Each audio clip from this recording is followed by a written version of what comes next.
All right, we're back recording. We got to go over the AP write-up for this rotational inertia lab. You guys can grade yourselves out of 12 using the colored pencil on your desk.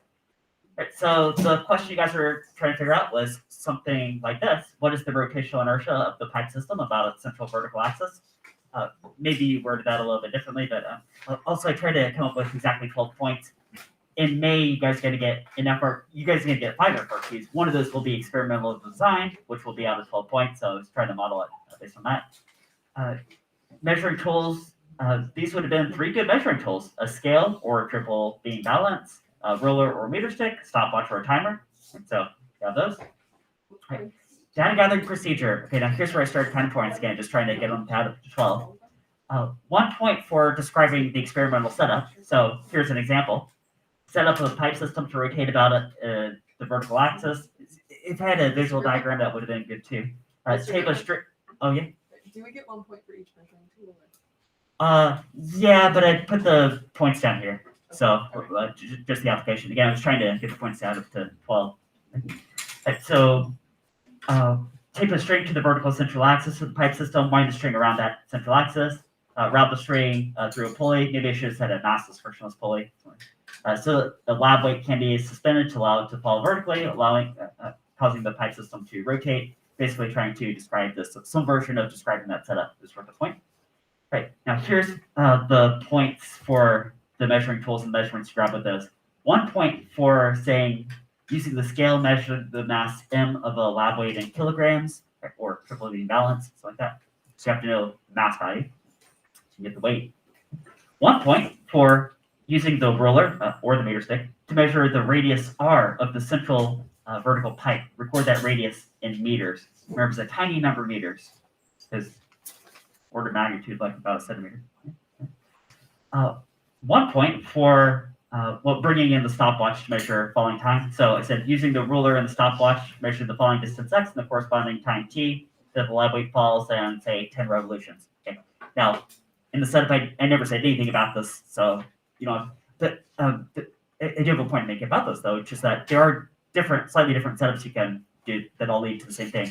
You guys probably did what I told you to do, which was just have some preset falling distance and measure the falling time. So if you said that, that would have been perfect. If you counted revolutions and wrote that, that's okay too. That would also get you there. 1 point for multiple trials. Repeat 3 trials per lab weight. You guys know that this will be one of your points on the experimental design FRQ, which is maybe I should have added onto that to reduce experimental error. Specifically random error, right? You guys remember random error is like with the stopwatch, sometimes you're a little early, sometimes you're a little late. If you do several trials, take an average, that averages out. Versus systematic error is the other kind of error. This is not as good at addressing, because if you were like, for example, always late on the stopwatch, then doing several trials is not really going to address that. But yeah, to reduce experimental error, random error, several trials, take an average. And then 1 point for hinting at some kind of independent variable, like what are you changing? So repeat the process using 5 different lab weights, 5 different masses, something like that. Okay. So that there can be some kind of independent variable. So that's all the data collection. Now let's get into the number crunching, analysis, bring in equations, graphs, sort of thing. No, these I did go over with you guys before you ever started the lab yesterday, just so you guys would know what to do, where to go with this. Okay. Of course, like all these labs, ideally I should be able to say like, oh, solve for rotational inertia, go, and just give you a blank piece of paper and you go get it. But these are some equations that I told you guys yesterday. So you have to figure out what is the tension in the string, right?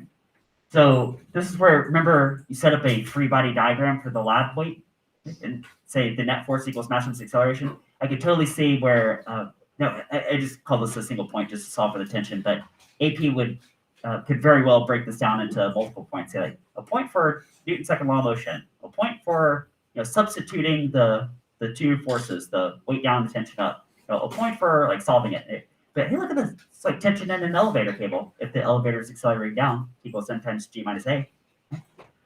1 point for determining the average linear acceleration. Okay? So this is where you go to that college equation, x equals 1/2 at squared, as long as it starts from rest, and then solve for a, which is 2 times the falling distance divided by the falling time squared. Right? So point for figuring that out. 1 point for figuring out the angular acceleration, which of course is just linear acceleration divided by the radial size of the pipe. Right? So you get alpha angular acceleration. 1 point for determining the torque.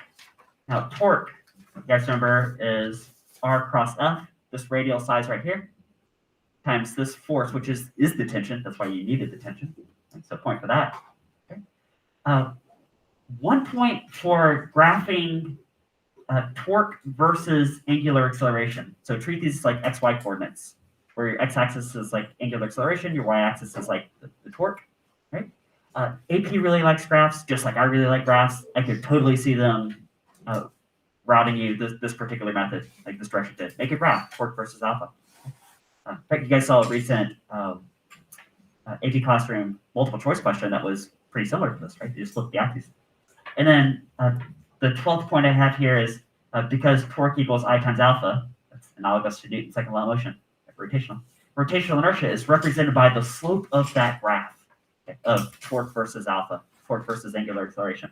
Okay. Then conclusion. Your conclusion should be I equals some number of kilogram meter squared. Like I told you guys at the beginning of class today, I did this alternate method and got this value for I, 0.04 kilogram meter squared. So it should be pretty close to that. It should be about the slope of your graph. Okay. All right, so score yourself out of 12 points. Okay.